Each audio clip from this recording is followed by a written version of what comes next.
So I think, again, they should make a deal. They want to make a deal, but sometimes that doesn't happen. Yeah, please. Mr. Trump, Melech 24 News Israel. Would you support the overthrow of the Iranian regime? Who? Iranian regime. I'm not going to talk about overthrow of a regime.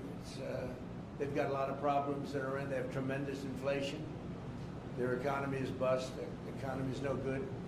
And I know that people aren't so happy, but don't forget, every time they have a riot or somebody forms a group, little or big, they start shooting people. You know, they kill people. And the people tend to... I've watched this for years. There's tremendous discontent. They form 100,000, 200,000 people. All of a sudden, people start getting shot. And that group disbands pretty quickly. So I've watched it for years. They're vicious, vicious people. Yeah. Mr. President, will you support an attack, Israeli attack on Iran if Iran will not have a deal? If Iran will continue with their ballistic missiles and also nuclear weapons? If they will continue with the missiles, yes. The nuclear, fast. Okay? One will be yes, absolutely. The other was, we'll do it immediately. Mr. President, one of us from Channel 12 News. What are your plans regarding Gaza for the next few weeks? Well, we're going to be dealing on Gaza. That's why this very great Prime Minister is here right now. We're talking about Gaza. We're talking about a lot of things. We have about 5 major subjects that we're discussing, and Gaza will be one of those subjects. Mr. President, can you guarantee that the last hostages, on field, will be released before or continue to the second phase of the Gaza plan? Well, let's put it this way. Every hostage just about that's been released was released because of me, Steve Witkoff, Jared Kushner, my whole team, Marco Rubio, Pete Hegseth. They were all released because of us. None were released in the Biden administration, none. They were all released because of us. Then we had a lack of releases with respect to the dead. And all of a sudden they started coming back because I said, nope, you said you were going to. We have one wonderful young man whose parents are right now inside. And he's, what beautiful parents, a beautiful brother, sister, and like a beautiful family, and they're waiting for their son. It's the only one left, and we're doing everything we can to get his body back. And the parents just said, hopefully he's alive. And I said, I'd love you to think that way. Okay? So we're doing everything we can. Do you have President Trump? But then think of it. Out of all of these people, and I'm not just talking about the final 20. Right. Look at all of the people. What do you think the total number is? 255. 255. 254 came out, one more. Think of that. And we got them all. President Trump. Nobody else got them. President Trump, does the reconstruction of Gaza? President Trump, does the reconstruction of Hold on 1 Gaza? second. Y'all do you. Just let her go. Does the reconstruction of Gaza will begin even before Hamas is disarmed? I think it's going to begin pretty soon, yeah. Before Hamas is He's disarmed? looking forward to it, so am I. Look, what a mess. What a mess it is. And it's been a mess for centuries, really. It's been a mess for a long time. It's seems to be born for that, but we're gonna straighten it out. No, we're already starting certain things. We're doing things for sanitary conditions and others. But Gaza's a tough place. You know the expression, it's a tough neighborhood. It's truly a tough neighborhood. Yeah, you had a question in the back? Go ahead. Yeah, please, go ahead. I'll ask you about the relationship between you and the Prime Minister. What about it? They said that there is no relationship, good relationship between you. I don't think it can be better. We just won a big war together. You know, if we didn't beat Iran, you wouldn't have had peace in the Middle East because nobody would have been able, the Arab countries who have been fantastic, would not have been able to make a deal. If we didn't wipe out their nuclear, we wiped it out. If we didn't wipe out with our beautiful B-2 bombers, if we didn't, and we sent a lot of Tomahawks in there also, by the way, from a submarine. And what about the pardon that the President of Israel needs to give the Prime Minister? A pardon? The pardon. Oh, I think he will. How do you not? He's a wartime prime minister who's a hero. How do you not give a pardon? You know, I think it's a very hard thing not to do it. I spoke to the president, and it's on. I mean, he tells me it's on its way. Mr. Can't President, do better than that, right? Please. Mr. President, can I follow up on Venezuela? Was the facility taken out by the U.S. military, or was it another entity like the CIA? It was well, I don't want to say that. I know exactly who it was, but I don't want to say who it was. But you know, it was along the shore. Mr. President, have you or anyone in your administration talked to Maduro in recent days? Well, I spoke to him Recently? pretty reasonably, but nothing much comes of it. Yeah. Mr. President, can you explain the You importance have to understand what he's done. They've sent billions of dollars of drugs in.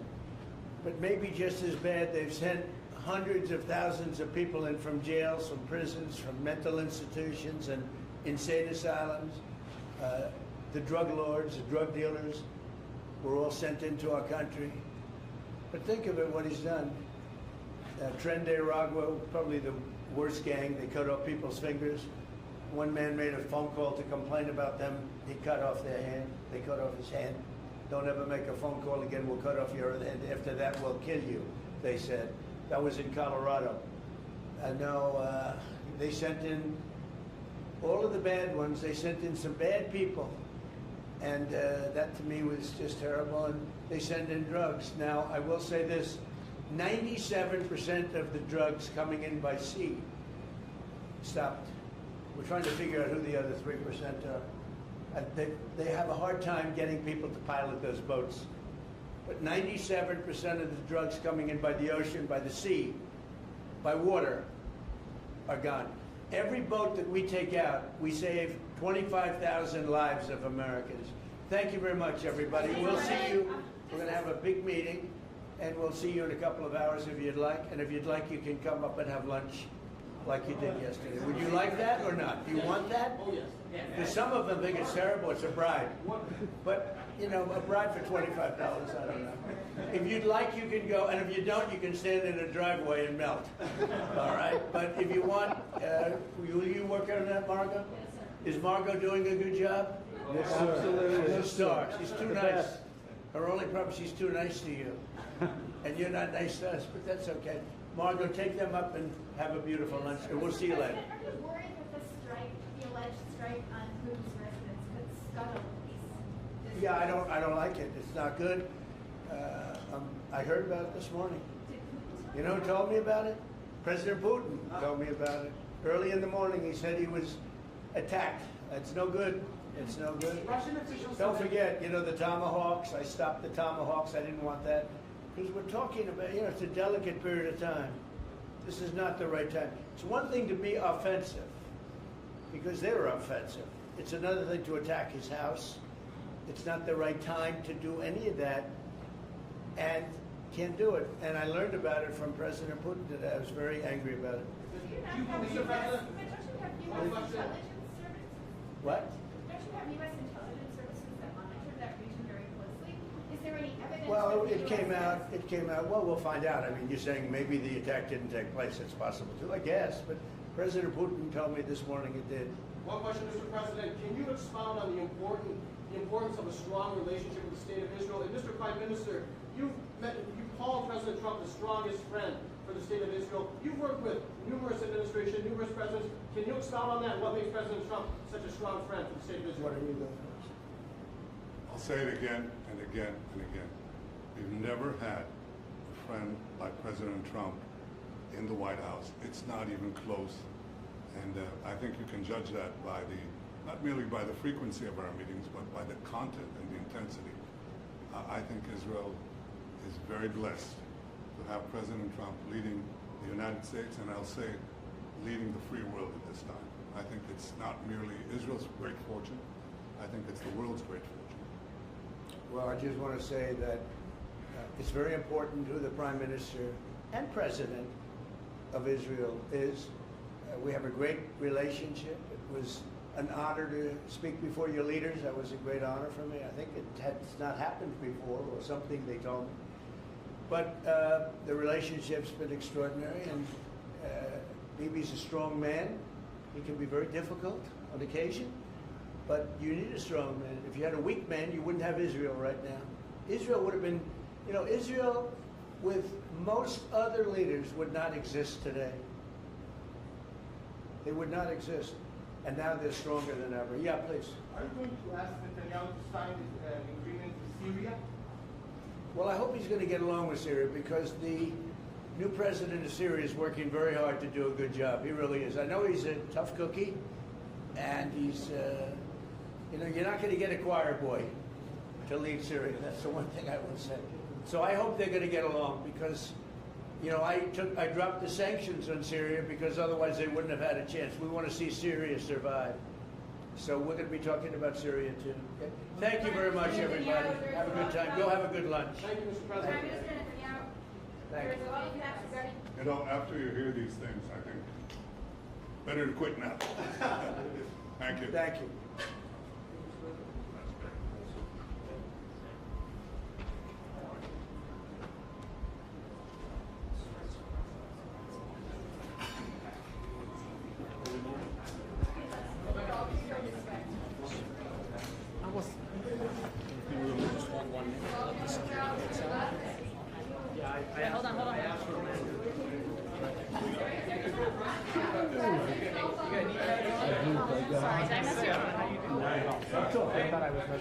Oh no, I infected with algae. Alright guys, go this way. Hey guys, let's go this way, everyone. Come on. You guys can just come with me. Okay. We're going straight to a hole. We're going around that way. We're going to top. Go with Kate. Hey, how you been? Working in there. How y'all getting on? Working on it, man. Nice to see you. We're just gonna wait. It's cold here. Just go way around. Can you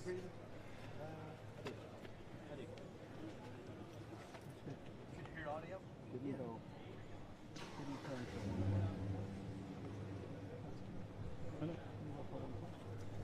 That'd be great if there was a microphone.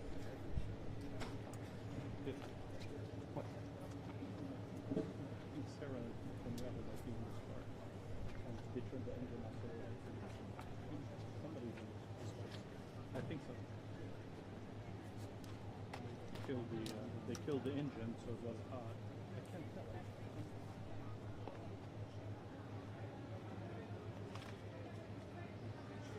Jacob.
Hold on, I don't have any audio.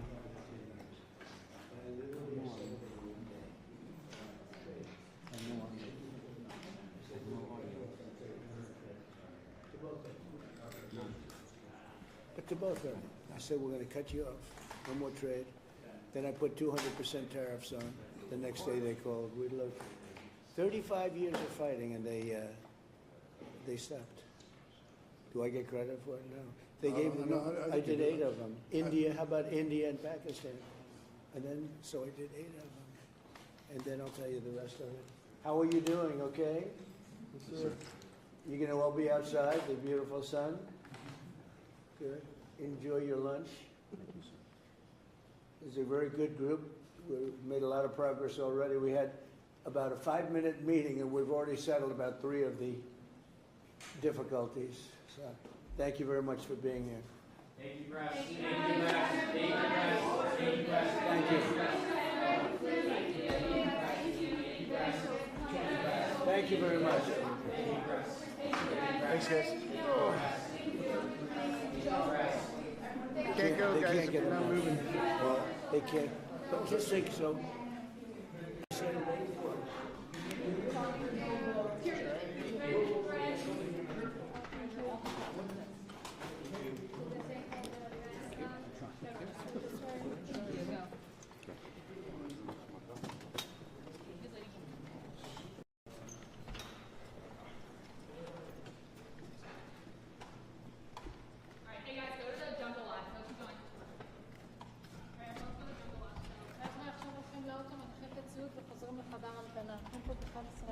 אפשר להיות בלייב בחדר המתנה? לא, בגלל זה הם רוצים שתשימו את הציוד.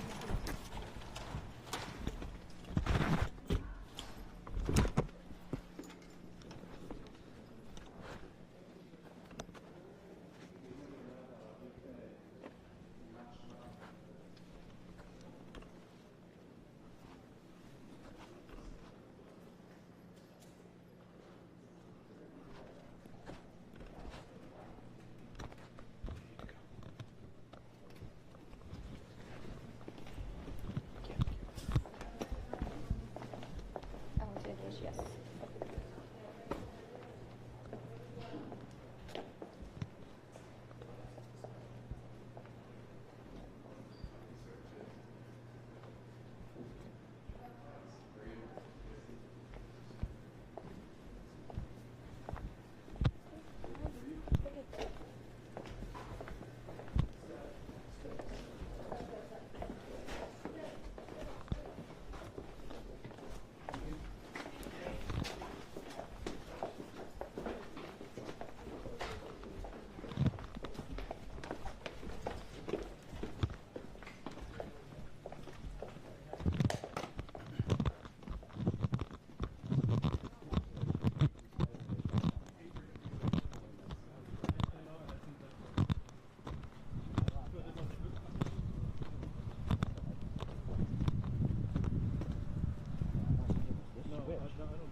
Right before we were popping down. You see me take it out. I know you and Alex. So what are you thinking is that I need to get to it?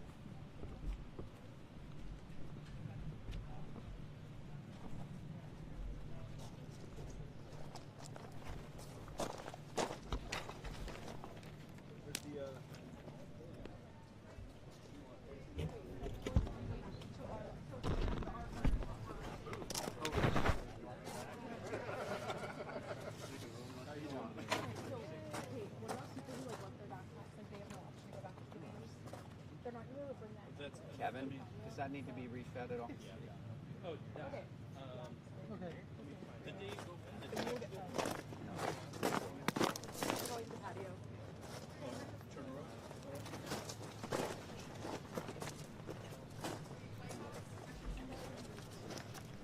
What's happening here? Nice. You good?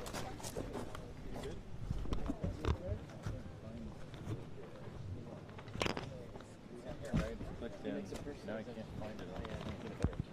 Or it's coming up.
final check, Peter. You're good?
Here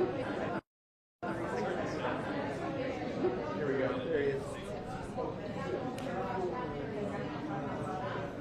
He's coming.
in the White House.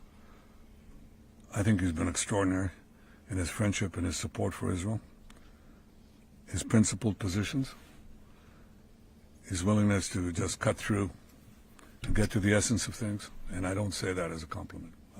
I just mean it. People have heard me say that behind your back, Mr. President, many times. But I want to say something else. I think we have a partnership, if I can quote you, second to none. I think it's allowed us to do enormous things. You know, people said there was a different conception at one time, which means that America can advance its interest in the Middle East if it opens a lot of daylight between it and Israel. And President Trump has done the exact opposite. He's achieved remarkable things in the Middle East because we work together. We talk about our ideas. Sometimes we have different ideas, but we work it out. And most of the time we see eye to eye. But it's been a remarkable experience, and this was a very, very productive meeting. And may I say, a very good lunch. Thank you. Thank you for your friendship. Thank you very much, baby. And thank you for your support. It's meant from the heart. Thank you. You know, as I said outside, he's been a wartime prime minister, and we were, well, look, I guess I could say I was a wartime president in more places than just Israel, if you think about it. But Israel was a big factor, and we're with you, and we'll continue to be with you. And a lot of good things are happening in the Middle East. We have peace in the Middle East, and we're going to try and keep it that way. I think we will be very successful in keeping it that way. And you've been a great friend, and I've been a great friend to you and to Israel, and it's been my honor. And the award that I was given was really surprising and very much appreciated. Well, President Trump has broken so many conventions to the surprise of people, and then they figure out, oh, well, maybe, he was right after all.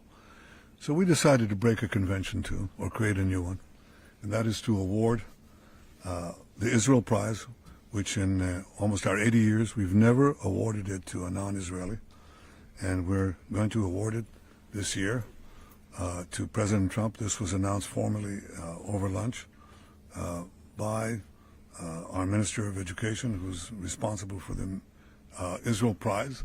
It's going to be awarded to President Donald J. Trump for his tremendous contributions to Israel and the Jewish people.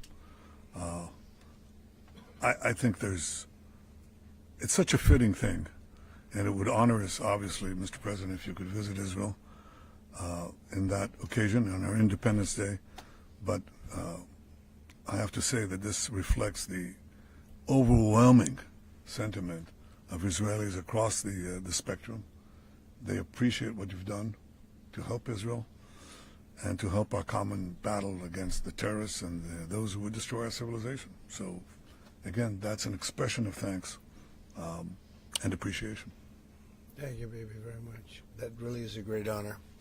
Any questions, please? We'll go pretty quickly because pretty much we agree on most of the things, and you would know what most of those things are. Please, go ahead. Thank you, Mr. President. I'd like to know if you and the Prime Minister talked about having Israel pull back its troops before Hamas fully disarms. I know that's been an issue. Did you push for that today? Well, we talked about Hamas, and we talked about disarmament. And they're going to be given a very short period of time to disarm. And we'll see how that works out. Steve Witkoff and Jared Kushner will be in charge of that from our side. But if they don't disarm, as they agreed to do, they agreed to it, and then they'll be held to pay for them. And we don't want that. We're not looking for that. But they have to disarm within a fairly short period of time. Forces? Well, that's a separate subject. We'll talk about that. Mr. President? Yes. Mr. President, did you have a message for the Prime Minister about the West Bank? And are you at all concerned that Israeli settler violence, could be undermining the peace plan? Well, we have had a discussion, big discussion, for a long time on the West Bank. And I wouldn't say we agree on the West Bank 100%, but we will come to a conclusion on the West Bank. If I could ask, what is the disagreement? Well, I don't want to do that. It'll be announced at an appropriate time. But he will do the right thing. I know that. I know him very well. He will do the right thing. Yes? There is a growing fear of a confrontation between Israel and Turkey. How are you going to ease this tension given the fact that President Erdogan called Mr. Netanyahu Hitler and compares Israel to the Nazis. Well, I know President Erdogan very well, and as you all know, he's a very good friend of mine. And I believe that, and I do respect him, and Bibi respects him, and they're not going to have a problem. They're not going to have a problem. I know him very well. And you've seen me do things with President Erdogan and Turkey that nobody else could have done.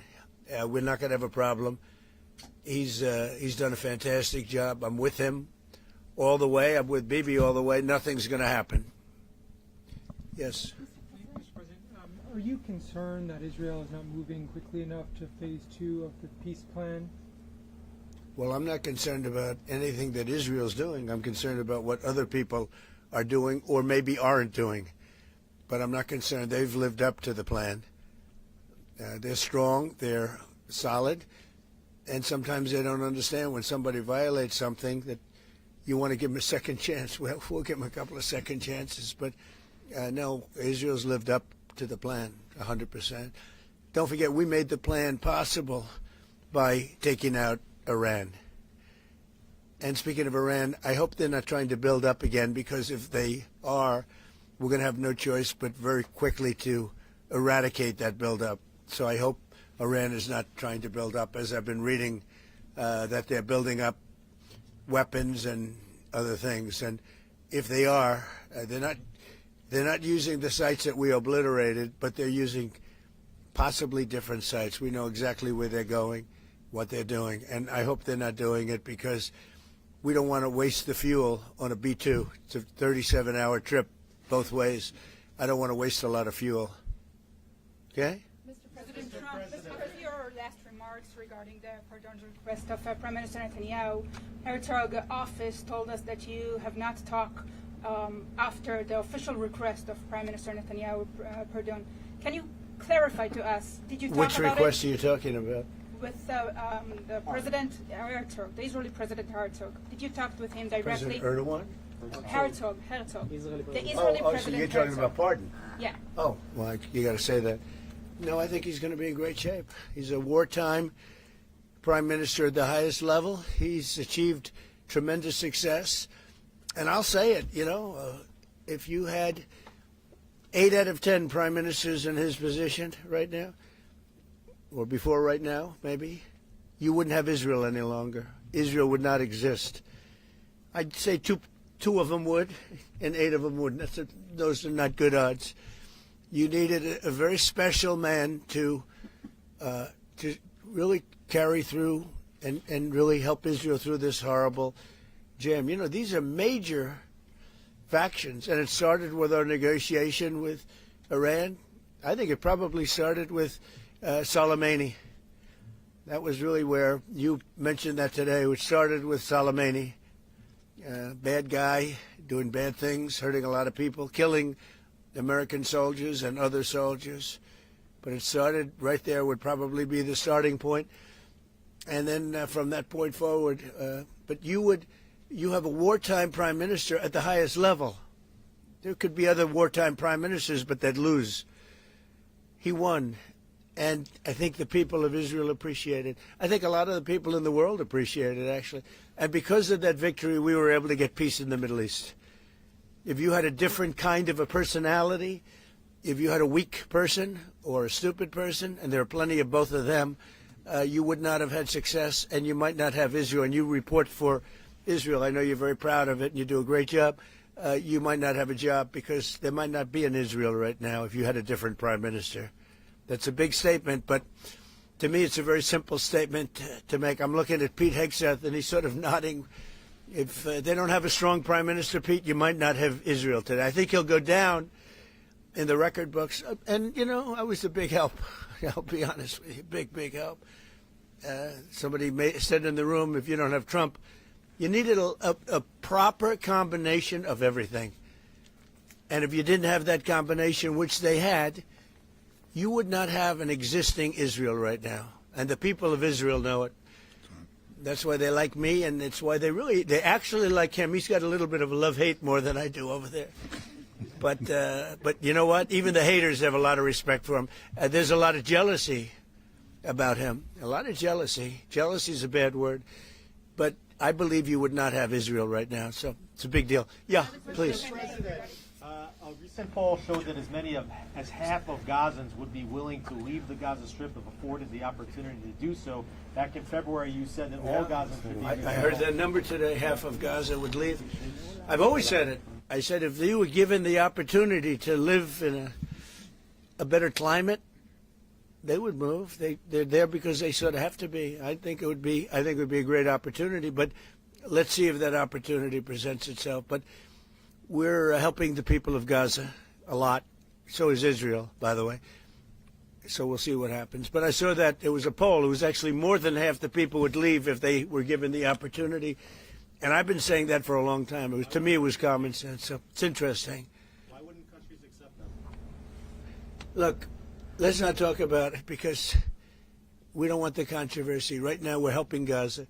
But if they were given the opportunity, I think even higher than that, the group that did the poll is usually, I call them negative pollsters. You have a lot of them.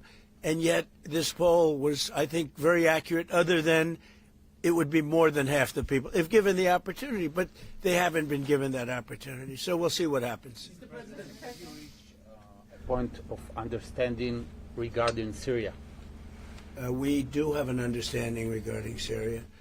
Now, with Syria, you know, your new president, I respect him. He's a very strong guy, and that's what you need in Syria. You can't put a choir boy. You can't put somebody that's a perfect person. Everything's nice, no problems in life. You have the opposite there. He's a strong guy. We get along with him great.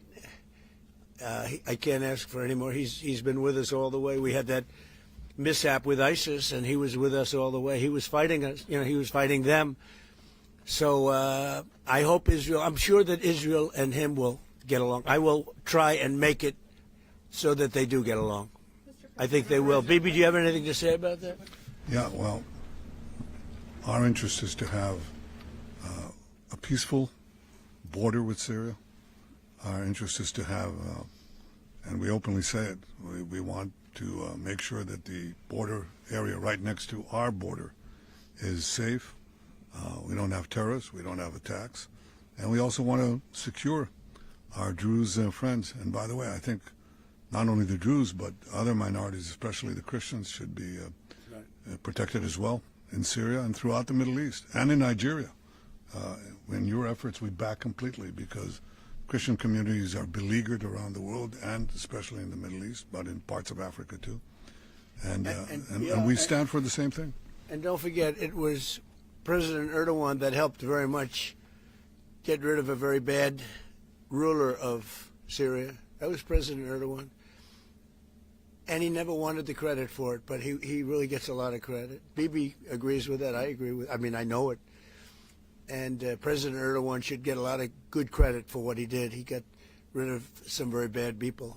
And, you know, they've been wanting to do that for 1,000 years with different names, but for 1,000 years in Syria. President Erdogan did it, and we give him a lot of credit. I give him a lot of credit. But I think it's going to work out well between Syria and Israel. Mr. President, about Lebanon. Yeah, go ahead, please. The Lebanese government, from what we saw, is not meeting the terms of the ceasefire agreement. Has failed to disarm Hezbollah, actually. In your view, should Israel strike the terrorist organization again? Well, we're going to see about that. We'll see about it. The Lebanese government is at a little bit of a disadvantage, if you think of it, with Hezbollah. But Hezbollah has been behaving badly, so we'll see what happens. How close are we to another operation of Israel in Iran? You said before the meeting with Netanyahu that you are in support of Israel if the ballistic missile project will take on, and also the nuclear weapon. But after the meeting, after what you know from the intelligence, how close are we to another war with Iran? Well, I don't want to say that, but Iran may be behaving badly. It hasn't been confirmed, but if it's confirmed, look, they know the consequences. You know, consequences will be very powerful, maybe more powerful than the last time. Yeah. And Iran should have made a deal the last time. I gave them the option. I said, you can make a deal. Do it. I told them, do it. And They didn't believe me. Now they believe me. Do you have evidence that Iran is behaving badly, and what do you mean by that? This is just what we hear. But usually, where there's smoke, there's fire. Have you heard the expression? But what do you mean related to the nuclear capability? Well, no, I'm hearing that they're not nuclear yet, but maybe nuclear too. The sites were obliterated, but they're looking at other sites. That's what I've heard. They're Do you have looking. intelligence So it'll about it? take a long time. They're not going to go back to where they were, but they have other places they can go. And if they're doing that, they're making a big mistake. Yeah, please. There's no reason for them to do it.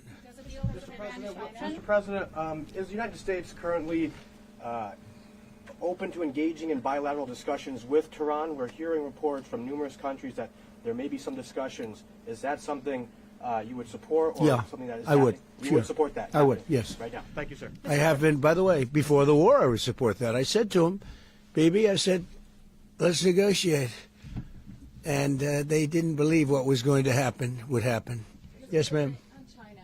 So China has been doing naval exercises basically to test encircling Taiwan. Can you explain to us what your knowledge is of that? What do you think about that? Have you had any discussions with China Well, I have a about great that? relationship with President Xi, and he hasn't told me anything about it. I certainly have seen it, but he hasn't told me anything about it, and I don't believe he's going to be doing it. No, nothing worries me. But Nothing. You said where there's smoke, there's fire, right? So Yeah. if you're if you're doing naval exercises and air Well, exercises, they've been doing naval exercises for 20 years in that area. Now people take it a little bit differently, but in fact larger than they're doing right now. So we'll see. But they've been doing that for 20, 25 years. Yeah. Mr. President, if you don't see Hamas disarm in that short amount of time that you're giving them, can you tell us what the next steps would It'll be horrible for them. Horrible. Okay. It's going to be really, really bad for them. And I don't want that to happen. But they made an agreement that they were going to disarm. And you couldn't blame Israel. By the way, we have other countries that will come in and do it. They said, let us do it for you if they don't. Countries that were with them wanted the deal to be made, agreed that they would disarm, and now if they say they're going to disarm, that's fine. If they say they're not going to disarm, those same countries will go and wipe them out. They don't even need Israel. You know, we have many countries, 59 countries that are in agreement. This is a real peace in the Middle East. And Hamas is a small part of it, but it's still a part of it. But we have 59 countries that signed on, big countries, countries that are outside of the Middle East, as you know the Middle East. They want to go in and wipe out Hamas. They don't want Israel. They don't need Israel. They want to do it because it's the right thing to do, because they were for the deal based on the fact that Hamas pledged, they swore that they were going to disarm. Now, if they're not going to disarm, those same countries will wipe out Hamas. Yeah. President Trump, do you think that the PA should be involved in the day after in Gaza Strip, even in the near future? And the same question to Prime Minister Netanyahu. Do you see a real opportunity that the PA will be in Gaza? Go ahead, Bibi. I think President Trump put clearly the conditions of reform that he wants to see in the PA for them to be involved. And I think he put it very clearly what he wants to see, the kind of real reforms, not just perfunctory reforms, but real reforms. Stop pay to slay, change the curriculum in your textbooks, open up a different society and a different future. If they do it, well, let them. I think it was clear.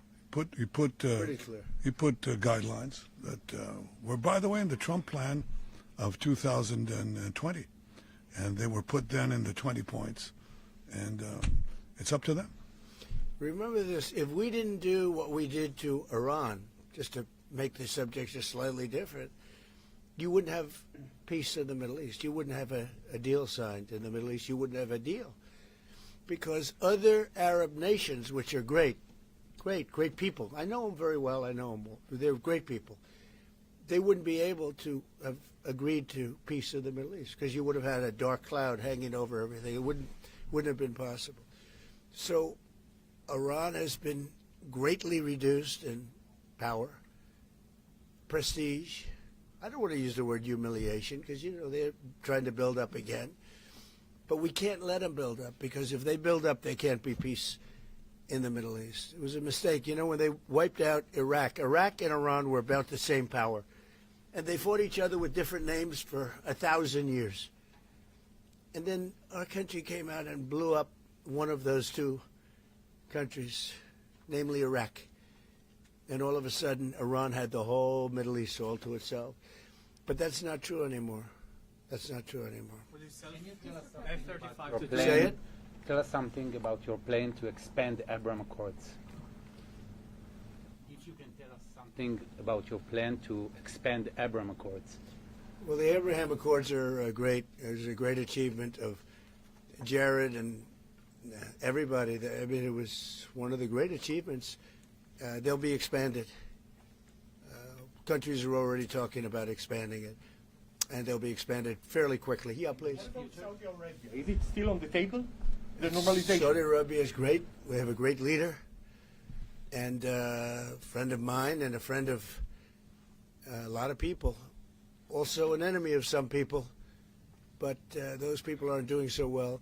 No, Saudi Arabia has been very good, as far as I'm concerned. They've done everything that we can ask for. But normalization with Israel is on the table? They're getting along great with Israel. They will. And at some point, they'll sign the Abraham Accords. Mr. President, so one of the big domestic tasks ahead of you is to pick a new chairman for the Fed. Yeah. You've said that you have one favorite, but you're I also do. doing interviews. Still so do. Hasn't changed. Yeah, I'll announce them at the right time. There's plenty of time. Are you? Is But there in the any meantime, chance? we're doing numbers that nobody's ever seen. We have $18 trillion coming in. We had a 4.3% GDP. They thought it was going to be 2%. And that's despite the Democrat shutdown. Had the shutdown not occurred, we would have had an extra 1.25. Think of that. We are doing, and also despite the fact that we have a fool at the Federal Reserve. I mean, Biden reappointed him, and it's too bad. You would have thought he wouldn't have done that. But he's an absolute fool who's building a new Federal Reserve, or he's doing a renovation of a building. Maybe he's up to $4.1 billion to do a renovation of a few very small buildings. It's the highest price in the history of construction. He's spending more money than any building has ever spent per square foot on the renovation of, as an example, I'm doing a magnificent, big, beautiful ballroom that the country has wanted, the White House has wanted for 150 years. It's a massive job, and it's a tiny fraction of that number. And we're under budget and ahead of schedule. Now, it's bigger than I told you.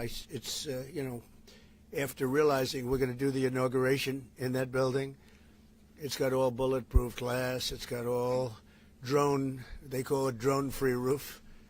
So drones won't touch it. It's a big, beautiful, safe building.